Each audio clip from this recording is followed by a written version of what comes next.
موسم جديد وضيوف جداد وشكل جديد لشغل عالي.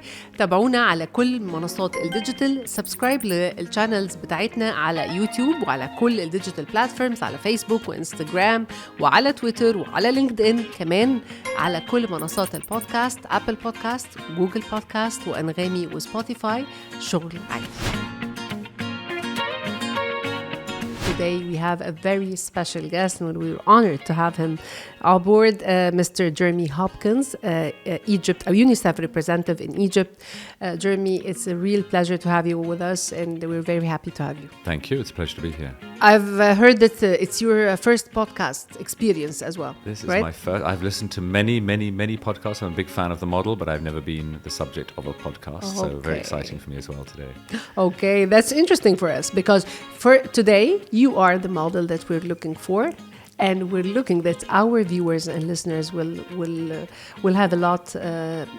They will get inspired from your journey and from who you are and from what you do. Well, I hope so. I mean, I'm here certainly to share my thoughts and ideas, and yes, I think I hope it will be inspiring for all of us. Yes. ما تكلمنا باللغة العربية. ما نتكلم. فلنسأل آخر سؤال باللغة العربية.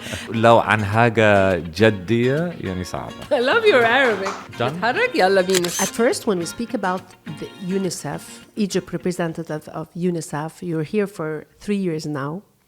But getting back to the population and to the normal audience in the streets, maybe, do you think that the people are well oriented about the different UN missions and the different roles and jobs they have? Your everyday people you meet? I think it depends, and I think that some agencies have a more visible profile than others, but it can be a bit confusing. I mean, in Egypt there are 27 UN agencies that we come together as the UN country team, and each agency has a very specific mandate, which is complementary to the mandates of the other agencies. And there's normally a history to that mandate, history in country, a history globally. Of course, all of us are formed by the United Nations General Assembly. And UNICEF, I think it was in 1948 that we were established by the General Assembly, of which Egypt, of course, is a member. So there's a lot of different agencies. I can talk a little bit about how that works. I mean, and we need to know the difference between how everyone work and how they collaborate together, because definitely when you're working in the same environment, working with the same culture, definitely you have things that you have many crossroads, right? You have many crossroads, and of course UNICEF deals with, or has let's say a responsibility and accountability for the world's children. And children by definition are subject to many different sectors and agencies, and even in government many different ministries, so it does require, as you say, collaboration, coordination in order to achieve success. So here in Egypt, for example, we have something called, it's a bit of a dull name, but the UN Cooperation Framework, which we sign with government. And that is a series of objectives with targets and goals and budget and numbers of people and projects and activities in each sector that captures the entirety of the UN's work in Egypt. And the entirety of the UN's work in Egypt must be, by our own mandates, aligned with Egypt's goals. So, for example, we have the overarching document in Egypt, which is Egypt's Vision 2030. So the entire UN is aligned to that. Now, if I talk about UNICEF specifically, we are the custodian of children's rights globally, and we work with every member state of the United Nations to help and assist and support that member state to fulfill its obligations to children. Those obligations are outlined in something called the Convention of the Rights of the Child, to which pretty much every member state is a signatory, including Egypt. So based on that convention, which is a very clear set of rights outlined, which Egypt has committed to, and which Egypt, is part of even establishing. They call on UNICEF, each member state, in this case Egypt, calls on UNICEF to provide the technical support and sometimes the funding to help Egypt meet those obligations, because every country, no country in the world has fully met all child rights and all obligations to children. And so UNICEF needs to be there to help each member state do so. So no one have reached it, even if they wanted to, because of their cultural challenges and economic challenges as well, right? It's normally political, economic challenges. No, I mean, cultural challenges. We see culture as an asset. Culture, every country needs to interpret and situate what it does the children's rights as a reflection of the culture. But the Convention of the Rights of the Child transcends that. It is every country has signed that in the world, almost. And so that means, and there's even recognition of cultural rights. There's a recognition that we need to do this in the context of culture and local context and what's appropriate and what's not appropriate. But those rights are paramount and undisputable, let's say. So it doesn't start with the UN agenda or the UNICEF agenda. I'm coming to Egypt to comply 1, 2, 3, and 4. It starts with what's the country is having. So in our case in Egypt, so it started with Egypt 2030, and then we see how we can work together through this, right? Yeah, pretty much. I mean, it starts with it's a mix. It starts with Egypt committing to child rights, and then inviting UNICEF in, which we are here by invitation, of course, of the government, to help Egypt fulfill its obligations. And currently, because we've been here for 60 years or so, currently the overarching document that captures the vision of the Egyptian government, including child rights, is the Vision 2030 document. But after 2030, it'll be something else. Yeah. But we will always have the Convention of the Rights of the Child, to which Egypt is signatory. Okay. So I don't want to be asking the same question again, but sometimes I get confused.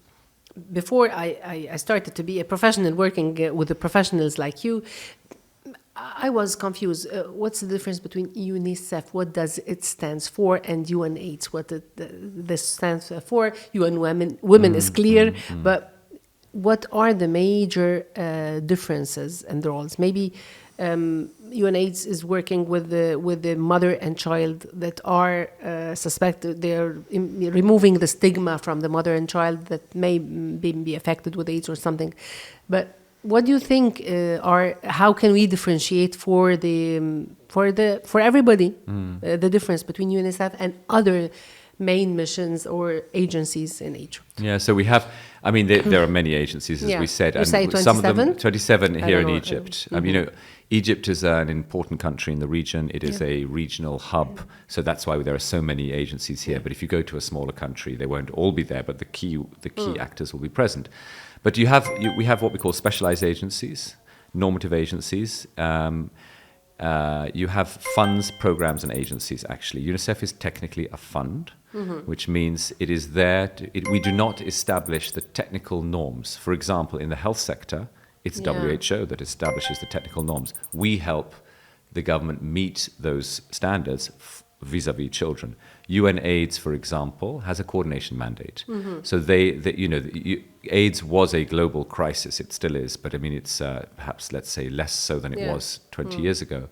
So the Secretary General at the time set up with the General Assembly this coordination body to make sure that everyone was coming together on the different components of an HIV response.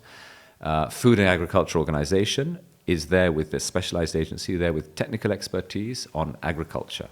Right? If there's a crossover between, for example, child laborers in the fields and agriculture, then FAO and UNICEF will work together. We'll have the expertise on children. Food and Agriculture Organization will have the expertise on farming systems.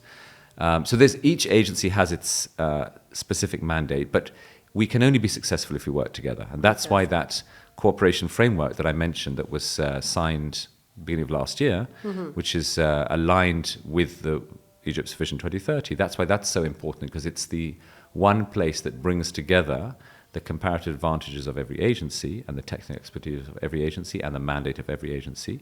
And then we split the work up. We all work with our the relevant ministries according to the mandates and the different national councils. And together we get this result, which is much bigger than the total of the parts, if you know what I mean. Definitely. And if we said that after collaborating and seeing the overview of the case. Definitely work on the case before you start it formally, or you start as being assigned to it formally. When you first started in Egypt, what was the first thing that attracted your attention, or the thing that you wrote in your agenda? And I can see that you're having a very nice one. A gift from Katmas. Really? Yes. And it has a Jeremy in Arabic? Yes, It's very yes, nice. yeah. What's the first thing that you put in your agenda before you arrived to Egypt? I think what struck me, because I very much applied for this job. I wanted to come here. I was very excited to be coming to Egypt. It's been a dream of mine for a long time. What struck me about Egypt and the importance vis-a-vis children is that Egypt has a very large number of children, right? It's almost 40 million. And regionally, within the Middle East and North Africa region, which is how we divide it geographically, Egypt has a large proportion, almost 40% of the region's children. Therefore, what we do, what the Egyptian government does for children here, what UNICEF does to support that, matters. And it's exciting because we can innovate, we can demonstrate, we can show best practice to the whole region. If we do our job properly, then the Sustainable Development Goals indicators in this region move because we have so many children in this country. So that was what struck me as I came to Egypt, was it's quite a daunting prospect because it's very serious. It's quite big. Yeah. But I mean, it's also very exciting, and the opportunities are enormous. And I had thought that in a middle-income country that I would be fighting for a seat at the table, but that's not been the case at all. I find that the government here has huge respect for the UN, understands very well the mandate of UN agencies. We are not NGOs. We are there with a mandate from the General Assembly of the United Nations and on invitation of government. I find that very gratifying in the sense that we are able to do our job properly because we are facilitated to do so by this government. What you shared is very interesting in terms of the size of the work expected and expected from you at the same time. And before we start our episode, you said something very interesting to me. You said, when I speak about the children, I have the most population here in Egypt, so they should listen to me. Can you find this happening? When you get back with feedback from what's going on ground in Egypt, you find there is someone who listens, and there are new programs that we can implement in the region based on your experience, or it's a mandate that I don't want to call it a rigid one. Definitely the children's rights are the same all over, but with the challenges the country is facing, with the population, with the number, with the diversity, with the great area that Egypt is having, you are a man with a big scale of work. So you think you can change something from what you came in, from what the people before you had started? You think you want to do that? I know we can, and we are. And when I say we, I mean it's the collective. It's not UNICEF alone. It's UNICEF with our government partners and with non-governmental partners. So when I said that people have to listen to me, inside UNICEF, regionally, if I raise my voice as UNICEF Egypt, inside UNICEF regionally, UNICEF will listen because Egypt counts. That was what I was saying before, in terms of the proportion of children and our ability and the commitment of partners and of government to move positively. I think that there are a whole number of standard indicators that we measure in every country in the world to measure child well-being and child rights. Can you share them with me? Well, for example, under 5 mortality. I'm writing with you. Yes, under 5 mortality, for example. There will be school enrollment. Enrollment of girls in school, differential in primary and secondary. We would have nutritional status of children. We would have numbers of children who have been exposed to violent discipline. So a whole series of indicators like these. And I can tell you that, things are not perfect for children in this country, but most indicators, almost every indicator over the decades, has been moving in the right direction. Perfect. strongly. It's great to hear. Having said that, Yeah. right now, we are in a difficult time. Yeah. There are socioeconomic challenges. We know about food prices and Yes, inflation. I can tell you with the nutritional factor. Yes, I can tell there is a crisis now. Yes, and so we need to be very aware of that. And respond accordingly. So when we designed the country program, which is that we're currently in, the one that goes from 2023 to 2027, we designed in 2022. Things have changed, and we need to be able to adapt. So your question was, how rigid is the mandate? How well are we able to adapt? I tell you, one of the professional competencies that we measure in all our professional staff is innovation, and another one is dealing with complexity and ambiguity. Yeah. And we are expected to be able to manage these. So that's to say that we are absolutely not expected to be rigid. The mandate is clear. It's outlined in that Convention of the Rights of the Child. But the way we reach every child and the way we ensure that the most vulnerable children's rights are met has to be according to the context and has to change over time. So we really highly value innovation. And, some of these indicators that have improved even during the 3 years that I've been here. If you look, for example, at the work we do around girls' empowerment with the National Council for Childhood and Motherhood and the National Council for Women and others, the progress has been quite positive. I mean, we are reaching to quite seen, by the way. Quite seen, which is important, but it's not all about seeing. It's about the substance as well. But you have to balance. So we know that program, for example, has very senior political commitment. We have a model that we developed over several years. It has been adapted and reacted to as we move forward. Yeah. But now we're reaching into the millions of girls through the online mechanism, at least. And in the face-to-face, it's in the hundreds of thousands. That's pretty impressive. And that's change that we've seen just over a 3-year period. Yeah. And in every sector, there'll be some change. If you look at the child protection management system, there are children who are exposed to violence and exploitation and neglect and abuse. In this aspect, do you collaborate with the NGOs that work in the awareness and stuff like that? You fund those NGOs, you have programs for them, or you listen for them? Because in this aspect especially, we have many NGOs and people that work for the program. Definitely by the mandate. We do, yes, we do. And we don't foresee any model of UNICEF in any country that doesn't work with NGOs as well. The voice of civil society is extremely important, and it's not either or. We are there for government, but part of our role to promote child rights is to make sure that civil society has the space to operate and fills the gaps, because there will always be gaps. And so, yes, we work with plenty of civil society organizations, non-governmental organizations, in the delivery of services, many of them affiliated to the Ministry of Social Solidarity, some international NGOs as well. And we feel it's important that civil society continues to have that role, because you go to even the richest country in the world, civil society has a role to play. Definitely. And whenever we see the role between the civil society and the government and the private sector balanced, this is the triangle of growth and development, definitely. Well, thanks for bringing up the private sector, because indeed. Do you collaborate with them? We collaborate with the private sector, and I think there's a firm belief by anybody with analytical competencies that we will not achieve the Sustainable Development Goals for every person in the world unless the private sector is there. The bulk of any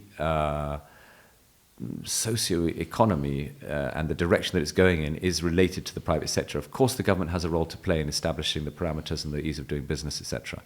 But if the private sector isn't there, we won't get there. So does UNICEF collaborate with the private sector? Very much so. We have a number of partners who fund us directly. But we also have platforms where we come together to discuss our joint interests. It's not about private sector giving money to charity. It's about the private sector establishing what is profitable for them that equals progress against the Sustainable Development Goals. Definitely. And I can see the model of what you're saying is private sector trusting UNICEF to regulate or to direct the fund for a sustainable goal or cause. I think this is a perfect model. I'm very happy to hear that you're cooperating with private sector. I didn't know that. We are, and one example of that is Shabab Balad, which we were chatting about just before. So Shabab Balad is precisely a platform that brings together the public sector, which means government, UN, development partners, donors, young people, and the private sector. That is its explicit definition. It's a three-way platform, recognizing that for young people, to accompany young people on that journey from learning to earning, as we call it, from, transitioning into adulthood, gaining the skills and competencies they need, both the soft skills but also the hard technical skills. In those key teenage years and going to the early 20s, you have to have the private sector there. They know what they want from the market. We are not experts and they in that know domain. where they want to invest. Especially when it comes to youth. Yes, and if they see that it is if they see it is profitable, in inverted commas, for them to invest in skilling young people in X and Y, and we provide we meaning the public sector, government, UNICEF and others, provide the technical expertise to make sure it's done properly. It's a perfect marriage, if you like. I find it's very interesting, and I feel like I got comforted when you were speaking about this kind of collaboration with the government, with the private sector, and especially the programs you're coming with. Maybe something out of context for us today, because I know you are Egypt representative of UNICEF, but we cannot be blindfolded of what's going on with the neighborhood in Gaza. And speaking about the Egyptian children, although we are speaking about many challenges, yet it's uncomparable to what's happening there. Can you share with me, does UNICEF Egypt has a role in what's going on, or it's beyond your scope of work? Well, I'll certainly share. I mean, I think the beauty of UNICEF is we are an international. We have international presence. We're present in, I think, more than 140 countries, and of course, we have an office in the state of Palestine, and a field office in Gaza, and we've always had, or let's say, for many, many years. So I am UNICEF Egypt. My legal accountability is for children in Egypt, of any nationality, but children in Egypt. But of course, I'm also part of an organization that has accountabilities globally. So to answer your question, and if I may, I'm going to go slightly broader. We've had two crises on our borders in the last 12 months. One is Sudan and one is Gaza. And in both instances, UNICEF Egypt has had to step up. And I've been actually really pleased that we've had that opportunity to help, because the situation of children in Sudan and in Gaza is absolutely terrible. It's unimaginable. And it's very frustrating, of course, to see this unfolding and to feel that we can't do anything about it. Now, at UNICEF, we can. Luckily, I work for an organization that is engaged. So have we been engaged in Gaza? Not, of course, inside Gaza, not UNICEF Egypt, but UNICEF most definitely. But as we know, the principal route at the moment for sending supplies into Gaza as part of the humanitarian response is indeed through Egypt, Rafah. And so at the beginning, we worked very closely with the Egyptian authorities, with the Egyptian Red Crescent, and with my colleagues in UNICEF State of Palestine, other parts of the United Nations, to set up the logistics of the support that we provide through that humanitarian corridor. Then, of course, we receive staff coming out and rotating in, and those people are, working in very difficult circumstances, so we need to be there to support them. And then, we have, let's say, a very, very small-scale response for the few people who are, for example, being medevaced out of Gaza. We work strictly with the ministries, Egyptian Red Crescent, to bolster their capacity to provide that response, which we hope will stay small, whilst the bulk of the humanitarian response should be and is inside Gaza. Now, let me be very clear. Right now, there is no safe place for any child in Gaza, and no one will be safe in Gaza until that war ends. And that is, if we want a future for the children of that region, all the children in the region, Israeli children, Palestinian children, children in Gaza, that war has to end now. Sudan, if I may touch on that briefly, is the scale of the problem is even bigger. We're talking about 17 million people who need humanitarian support, and we're talking about, I think, 9 million people who've been displaced, 3 million children who are malnourished. So, again, the beauty of UNICEF is we're there for every child in the world, right? And we, obviously, right now, my focus and our focus is somewhat on supporting Gaza from what we can do inside Egypt, but UNICEF globally has that accountability for every child in every country, and there are multiple instances of suffering around the world, and we have to be there for all those children. What you've just shared is heartbreaking, because even when we call it, you're a leader in your position, and every leader in his position is having the same side of the story. They want to end the war now. Why do you think no one listens? Why do you think it's coming to an endless end? It's not coming to any resolution so far. What's hindering the stopping the war for the safety of children and women, just for the safety, not for any other political issue? I think parties to the conflict need to put human rights and child rights first, and they are not. That's the short answer. Yeah. But I have to say, it's not unique to this conflict. I mean, there are so many conflicts around the world where we all say, please stop, and they don't stop. Yeah. Right? We don't have that sort of leverage. Some member states have more leverage than others, but at the end of the day, it is about the member states taking accountability for their commitments to human rights and to children from a UNICEF perspective. And that's not happening for sure, and it has to. Let's dream high. Can we find one day a tool, the humanitarian initiatives, in all terms and ways, may have the upper hand and upper role in deciding who and what and why and when? Or it's very hard? You know, I think the reason the humanitarian work can only stay, let's say, up to a certain standard and successful if we stay out of the politics. Once we put our foot into the politics, the humanitarian response is compromised, if not in this country, in the next country. Yeah. So I mean, we need to dream big. The international community and But Egypt. it's interesting what you're sharing. Yeah, I mean, you should be away from the politics. we have to. We have to, because you know, if we intervene in politics once, we are on a slippery slope. That's not to not recognize that politics isn't absolutely paramount. Of course, this is all politics. Yeah, it's we have to situate our work in a political environment, but I don't want us to be engaging in those politics. I want us to be engaging in if you like, the politics of a humanitarian response. Yes, in the humanitarian response, that is where we have a role. Other parts of the United Nations do have a political role, of course, and they are doing their best to play it. But at the end of the day, we are only as strong as the member states who are part of the United Nations. Yeah, that's logic, and I very appreciate so much that you're bringing logic to the table, not just the emotional part of being. We're empathetic, and we feel that, and we feel the pain, but we should be logical to understand our personal roles. For those long years of career working in UN agencies.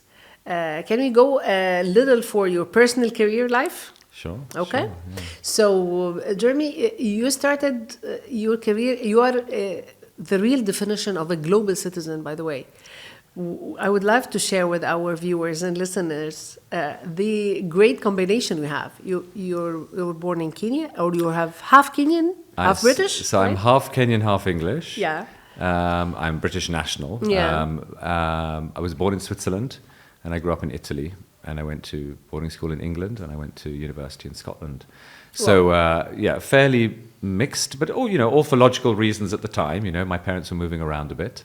But I do feel that I have the blessings and the benefits of being quite internationally exposed, let's say, during my upbringing, which gives me hopefully an international and a perspective and a healthy respect for diversity, diverse views and opinions, which is so important. Diverse I think. by nature. Yes, exactly, Yeah. exactly. Okay. So I mean, my home and my heart is in Kenya, and that's where my parents are, and my broader most of my broader family are there. But yes, somewhat a citizen of the world or something like that. Having said that, I know mostly the countries in the region around Kenya, Africa, a little bit of the Middle East, Europe. I don't know too much about Asia, South America, North America. I haven't traveled. I travel a lot, but I've traveled mostly, let's say, this time zone. Africa and Europe, yes, right? Basically, yes, and the Middle East. Yeah. Okay. So, as your heart belongs to Africa, as you said, this is very interesting. What's the most, the common factor that you can write and I can see that you also served in Africa in many countries, right? Yes. And here comes to Egypt. What's the line that you can see common between all those countries? Given that they are diverse as well. They have, some of them are speaking French, some English, and some Arabic. What's the one thing that you can see common? So before I answer that question, I strive for a world where there's no such thing as a national stereotype, which I know, and national stereotyping is fun. We all do it, and it's part of the way we kind of get through in life. So I try to avoid national stereotyping. Having said that, stereotyping exists because there are Excuse me, commonalities. I want to يعني sit here and stay here for a while. It's very interesting what you shared because it's different from the cultural uniqueness. Stereotyping is hard and maybe limiting, right? I think it's limiting, but even when it's not intended to be limiting, it can be positive stereotyping. I think that's still limiting. You know, if we say a certain nation is very on time, you know, that sounds like an innocent, nice thing to say. Not but everyone. what about the people who are from that nation who are not on time? How do they feel about that stereotype? You know, so I just prefer not to do it. Yeah, I have suffered from it many times because every time when I'm outside Egypt, when I say I'm an Egyptian woman, they say, "Oh wow, do you have camels in the street?" Exactly. And It's nonsense. But you're not like Egyptians. They think they have an image about Egyptians that they are only pharaohs. Yes, exactly. Or whatever it is, yes. And each country suffers from that. So, but I mean, to talk about Africa and commonalities, I think what I love about Africa is its people. I mean, I love all people by definition. I work for the United Nations, so I must, and I do. But I think that's the commonality that I see. Geographically, there's not much in common between, you know, what Egypt looks like and what Zimbabwe looks like and what Central Africa, you know. These are very diverse and it's never the geographically. case, right? We cannot comply one thing for a group of people because the ethnics or sometimes we try to find something in common.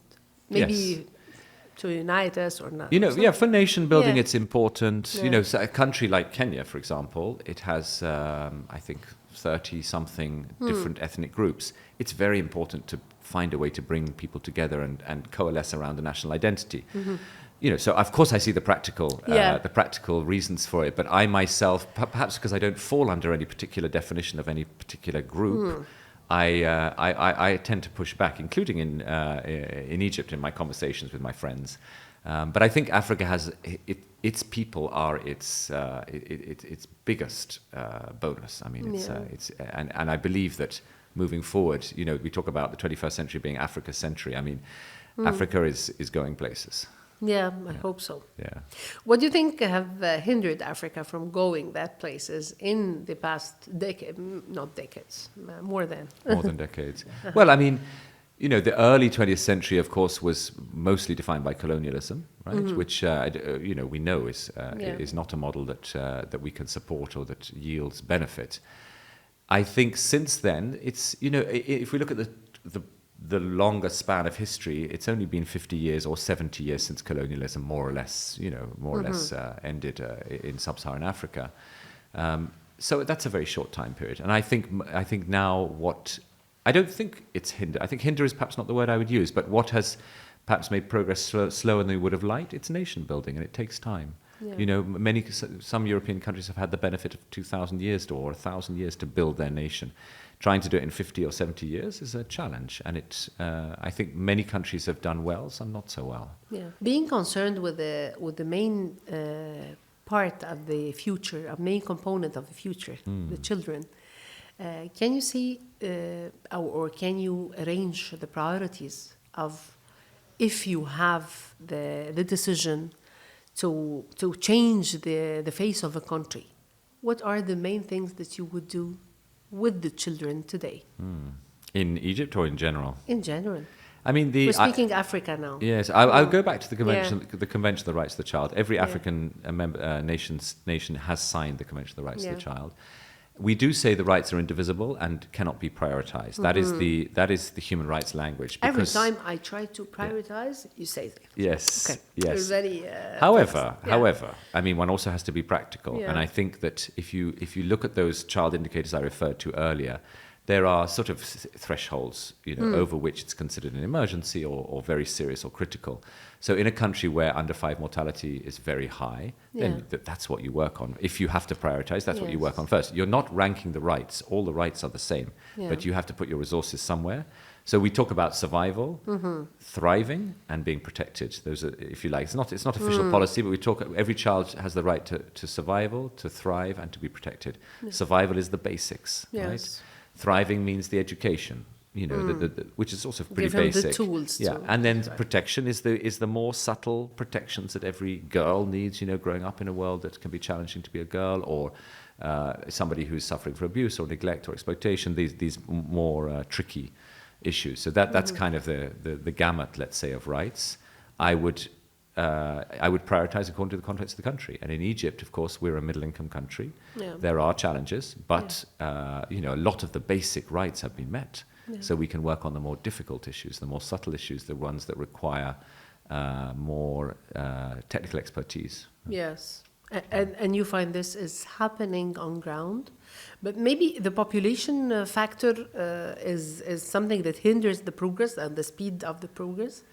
Yeah, it's a tricky one. I mean, I think Egypt's done very well in managing the discussion around population growth. Of course, population growth is a challenge.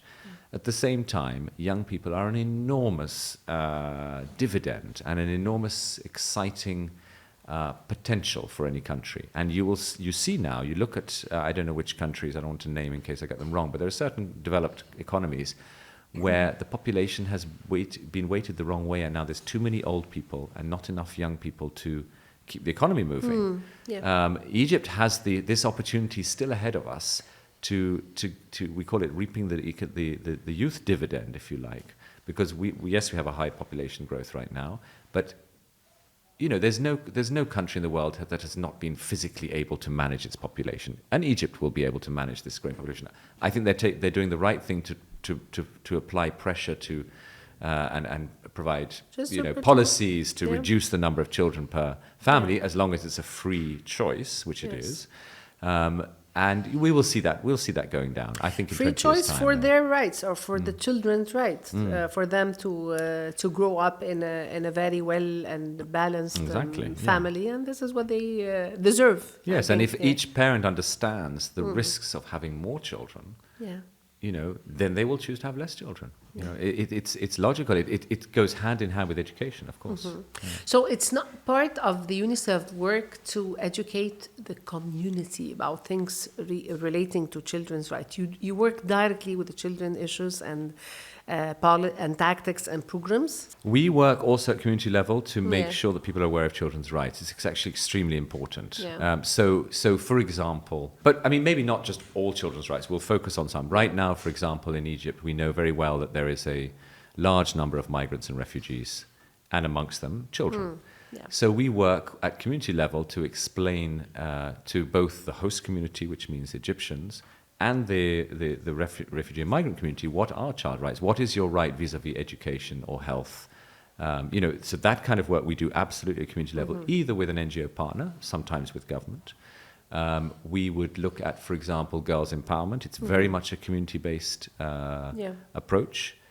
But as UNICEF, we are 100 staff in one office. So do we ourselves go down to the field and do that? No, that's not the model. The model is to support the government and civil society organizations to do so. And we're there in the field to monitor, to engage, to learn. Every week, my colleagues are out in the field. But we don't take Is it your happy days when you're in the field? It most definitely is. Really? I mean, I really enjoy my work. In the office, it's fascinating, and the number of interesting discussions and policy meetings that I'm involved in, and the opportunity to make big change, because if you're talking at senior level on policy, that's big change.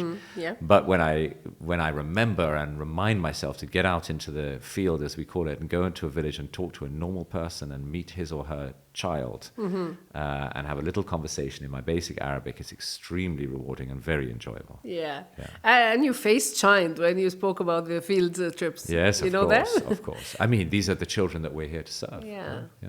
Well, and you get to know them well. Yes. And to meet them in Yes, person. yes, They're yes. Blood and flesh. And it's very exciting for them as well. They get Yeah. to meet these Yeah. exciting people coming Yeah. into their lives for a minute. They see you as a British man, and when you speak Arabic, they're very they're happy with surprised. that. Yes, exactly. Yes. Yeah. Okay, what's your favorite part in Egypt? Yeah, the favorite place to go? Physically, Yeah. I would say what I really enjoy doing is going for a walk in Imbaba. In Baba? Yes. Really? Yes. I don't do it enough. Yeah. But I like to be, let's say, surrounded by people who are just going around, going forward with their own lives and have no interest in, let's say, tourists particularly or that kind of thing. I also love downtown. I spend quite a lot of time downtown visiting different people I've come to know over the years, different shopkeepers or different people. I think one of the most beautiful places I've been to in Egypt is Siwa. Absolutely stunning. Wow. And Definitely you're not a tourist. This is not a touristic destination. No, you are no, a citizen. Exactly. Yeah. Well, I would love to be, yes. Yeah, and Siwa is amazing. Yeah. Sinai, Yeah. amazing as well. Yeah. I mean, frankly, I think I enjoy going anywhere where I can have a conversation and interact with normal people. That's what gives me pleasure. You know that we call Imbaba. Imbaba, it's a Republic of Imbaba. It's a synonym. Yes, it's yes, not I right. know, I've heard, because they I've heard. have their own style Yeah, and stuff. yeah, very much so. So yeah. interesting. You know, when I was studying Arabic so my degree is my university degree was Arabic, Yeah. and I studied in the 90s, and they sent us to Cairo for a sort of practical Your practice. period, and I was living in Kitkat. Wow. And so that's just walking distance from Imbaba. I mean, that is Imbaba almost. So that's when I got to know that neighborhood. That's when you started to click, the first click with the Imbaba and its people. Yeah. Knowing more about you, Jeremy, gives me the impression of a very blessed and diverse global person that has the experience of seeing different cultures and different nature and lived and had and worked there. Definitely, I would love to hear a career advice from you to people who are starting their career. They're still exploring life, not the word. So, for the first 5 years of career life, what do you think are the most needed skills for youth today? Gosh, that's a difficult question. And to be fair, the world is changing constantly. Yeah. So what may have worked when I was that age, which is, let's say, 20 years ago or so, May not work may not now. be relevant now. But from my perspective, I did not plan my career. I'm not from that school where I planned out this in order to do this, to do that, to lead to this. What I identified was what is the sector that I want to work in. That I identified as a teenager. Really? And I knew I wanted to work in development. That's a pretty Development, broad sector. wherever. But yeah, I didn't mind where. I had no particular intention to work for the UN, although I did have, as I remember now, I suddenly remembered that as a child I had a UNICEF poster in my room growing up. And, Wow. Yeah, that's which is kind of a coincidence that then I ended up working for UNICEF. But so I pursued academic studies that were good for development. When I say I studied Arabic, I actually studied Arabic and social anthropology, and then I did a master's in development studies. So these are all pretty broad, but in that direction. Yeah. And then I started looking for voluntary work. And I think what I would say to young people who are starting out now is I think it's extremely important to be ready to learn and to be very humble. I sometimes find myself in conversations with younger people who feel like they are actually the perfect person for that job, whereas actually they might not be. They might get the job, but maybe they need to go into it with a learning process. a learning learning face mindset. on. Learning mindset, exactly. And when I went into my career, I asked to volunteer. That was my first step, was to volunteer for any development organization that I could find in Kenya. I was at home there. And then, eventually I stumbled on a paid job, and eventually, I was actually headhunted by UNICEF, let's say, or asked to apply for a job in UNICEF. I would also say to people, at least this is what someone said to me, under the age of 30, don't be too career orientated. Work on work where you think you will be interested to work, not whether you think it will be useful for the next job. So you've got those years between university and turning 30 where I believe you should enjoy your work and pursue your passions. And then you're better able to identify what you really want to do. And by the time you get to about 30, you can then start being a little bit more structured in where you want to go. Wow. Actually, you've said something, I don't know if you meant it or not, but you've just said something that's that's revolutionary for the current youth, because everyone now is trying to build his own startup since the college years. It doesn't work for everyone, so they end up sometimes frustrated and they feel they didn't achieve enough. But now you're saying that till 30, work for the things that you love. It worked with you. It worked with me, yes. I must say, it doesn't mean it will work with everybody. It worked for me. Yes. I mean, and I guess I had, if I may, I had excellent parenting, and they were consistently supportive of me pursuing my interests, not of you must be a doctor, lawyer, or an engineer kind of thing. They were not those kind of parents, and so I had that sort of, let's say, supportive backdrop from which to do that. And I think we'll all get there. Wow, almost all of us. We all get there. Yeah. You believe that slowing down in life give it better chances to enjoy it? I believe so. And even professionally, right? Yeah. Obviously, for me, it's obvious anyway. And socially, go slow, take things slow. Professionally, I think there's a tendency now for people to move fast in pursuit of the next promotion. But if you do it too fast and you've got to the highest you can get by the time you're 35, what do you do for the next 30 years? So, I think I certainly would encourage people to take it slow, especially in their 20s. You should enjoy your 20s. Yeah. Don't stress so much. Yeah. In 30s, you probably have family obligations. You start to have financial obligations. Life takes on a different turn. So enjoy the 30s. Enjoy the 20s. Be serious about it, but be serious about enjoying it. Yeah. I would want to get back and have this advice earlier, because now I started to realize that, yes, we better enjoy it. It's all going to happen. Slow, yeah. So one thing about volunteering, it's very interesting to me, because the volunteer work is not common. Maybe some people would love to do it, but it's not accessible for everyone. Do you believe that it's part of your progress and your building connections and stuff like that in the early years of career life? I will link it to what I said earlier. I think volunteering, if it's motivated by passion, is an amazing thing. And so I did volunteering, for example, when I was a teenager in a very old-fashioned institution for mentally and physically handicapped people, and they were in terrible circumstances. It was a Victorian era, so 19th century institution. They were trying to close, and they had these last few people that they didn't know how to move them into better care. So I would go once a week and take them out for a tea or coffee and chat. And you couldn't talk you couldn't have a conversation that we're having now because of the disabilities that these patients had. I wasn't doing that to prepare myself for any career or to create any connections. I also volunteered. I've done a few different pieces of volunteer work. I was a volunteer teacher for a year in Tanzania, rural Tanzania. Again, purely for interest and passion and learning, but it wasn't a calculated part of a career path. Yes. So, and you have to do it by heart. You have to do it from the heart. Yeah. And then if you're motivated by your heart, then that volunteer opportunity that you identify and do, you will, I think, enjoy it more. And secondly, you will capture from it what is so important for your personal growth. Wow. So it's something from within. Sorry for repeating back what you said, but this is the way how we learn in this show. You said you had an excellent parenting. I certainly did. How does this affect the journey and the success of a man or a woman? Or a woman, yes. Definitely. I think positive parenting, or that's the phrase we use here in Egypt. But parenting is absolutely fundamental. If we get parenting right, and there's all the evidence that shows, if you get parenting right and meet a certain basic, simple let's say, indicators. They are measurable. There's a science to it. If parenting is done correctly, the child has the best start in life.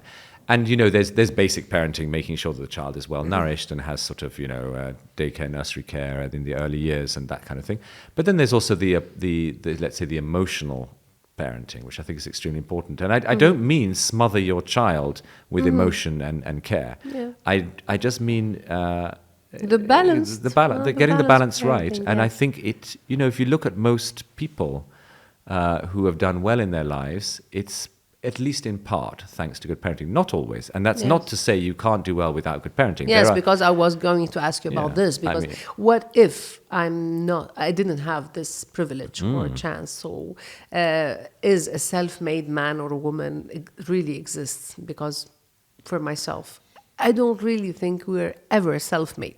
We're made from many inputs from the community, from the culture, from parents and from friends and everyone. Yeah. I mean, I think you're absolutely right. And, there are people who've extraordinary success stories of people who come from very underprivileged backgrounds, which might have had good parenting, or backgrounds with no parents. Plenty of good examples. So that's not to say it's the only ingredient. Yeah. But if, as parents, you get it right for your children, I think you're giving them such a healthy start in life. Yeah. And you save them years, right? Exactly. You save them years. I have to say, I had such a good upbringing. I can't say I struggled. Alhamdulillah, right? Alhamdulillah. I mean, lots of people do struggle, and they get very far, and I think that's even more admirable. Yes. But if you have good parents, good parenting, I think it's an excellent start. And that's something that we also promote here in Egypt, positive parenting with the government, which I think is it's about investing in early childhood through positive parenting. Okay.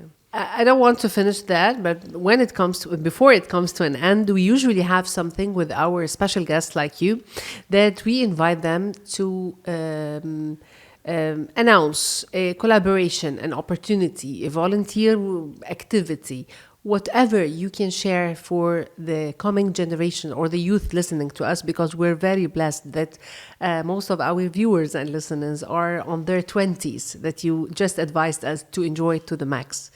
What do you have in mind for them today?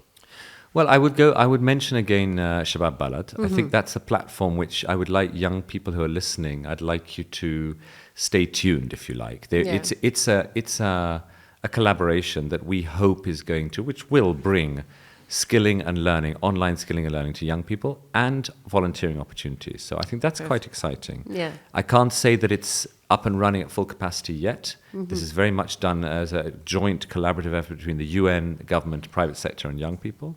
But that's one thing. And then the other thing that I would encourage all young people to check out, and it's not something UNICEF is responsible for, is another UN agency called UNV, UN Volunteers. There is a specific subsector of UNV's work which is about youth volunteers. Yeah. And it's a very well-managed program, and it's international, it's global, and it's here in Egypt as well. So I would check that out as well. It's an amazing experience, and we'll also advise our viewers to check on and try to see where they can go and how they can learn. And as you said, I'll quote you again, do it with your passion. My last question today.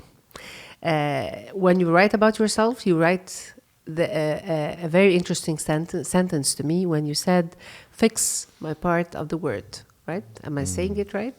Yeah. How do you do it? I think, I get often, let's say, praise that I don't think I deserve, which is your work as UNICEF, very noble. I mean, UNICEF is very noble, but I'm just Jeremy. Yeah. I believe every single one of us in the world, regardless of whether you work in UNICEF or La Poire or Microsoft or you're a street cleaner, we can use our influence around us to fix a little bit of the world. And the world needs fixing. There's a lot, that needs fixing and improving. And it's my personal philosophy that we each have a role to play, regardless of what job you have, regardless if you have any job at all. Even a simple interaction with someone on the street, you could make their day by giving them a smile instead of a blank face, or by saying thank you, by holding a door open, or by helping a child, or by providing a poor person with a meal. There's so many different ways of doing it, but I think I'm very conscious of it, and of course I have my bad days, but when I am being conscious of it, I think I am a better person in this world.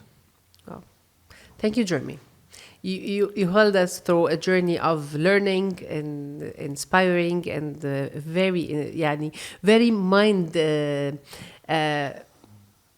enriching experience today. So thank you so much. Thank you. Dina, it was a pleasure to chat to you. Thank you. My pleasure. Thank you. ما تكلمنا باللغة العربية. ما نتكلم. فلنسأل آخر سؤال باللغة العربية. اللغة العربية بتاعتك العربي بتاعك عربية عامية ولا فصحى؟ أنا اتخرجت باللغة العربية فصحى طبعا، لكن كان لازم ندرس العامية. وعندما بتكلم العامية، لكن عامية شوية من يمن، شوية من أردن، وشوية من هنا. واو. بس دي عامية حلوة قوي. يعني أنت تقدر to hold a conversation أو تتكلم لمدة 3 4 5 دقايق. لكن لو عن حاجة جدية يعني صعبة. كده دلوقتي you started to have an accent اللي هو I can tell إن أنت مثلا يمني دلوقتي. يعني عشت في اليمن 4 سنوات. بجد؟ So رحلتك في أفريقيا كانت started فين؟ كنت في صوماليا. الصومال، وبعدين رحت موزمبيق. صومال 5 سنوات، موزمبيق 3 سنوات، Central African Republic 3 سنوات، اليمن 4 سنوات. واو. صوماليا مرة ثانية 2 سنين، بوروندي 3 سنوات، ودلوقتي هنا. African guru. Well, yeah, I mean, I love it. I love every country. I mean, frankly. أحلى حاجة about your team تحبها في التيم بتاعك في مصر؟ هنا في مصر, they're amazing. I mean, they are amazing. The by capacity, the way. You have a great team. The capacity of our team and their passion for their work is mind blowing sometimes. I mean, of course, you know, every team has its weaknesses and its strengths, and every individual does, but it's the capacity of our team is really extremely high, higher than other countries where I've worked. I have to say, so that's a real pleasure, and there's a good understanding from our team of the opportunities that we have as UNICEF to influence things for children. They do it from the heart as well. It's not just a job. Exactly. Thank you so much, and I hope we didn't keep you for your schedule for the day. Well, now I'm going to an all-staff meeting, so. حلقة النهاردة واحنا بنتكلم عن العمل التطوعي قادرة أشوف إنه ناس كتير مننا مهتمة بالعمل التطوعي، لكن ما عندناش طرق ومجالات نقدر نشتغل فيها فعلا في العمل التطوعي. ما تنساش تتفرج على حلقتنا مع دكتور عبدل الألفي اللي اتكلمنا فيها عن المبادرة الرئاسية 1000 يوم الذهبية وفرص المشاركات الحقيقية للدعم والمشورة، وإنك تكون أنت نفسك سفير لمبادرة تطوعية لصحة وسلامة الأطفال في مصر.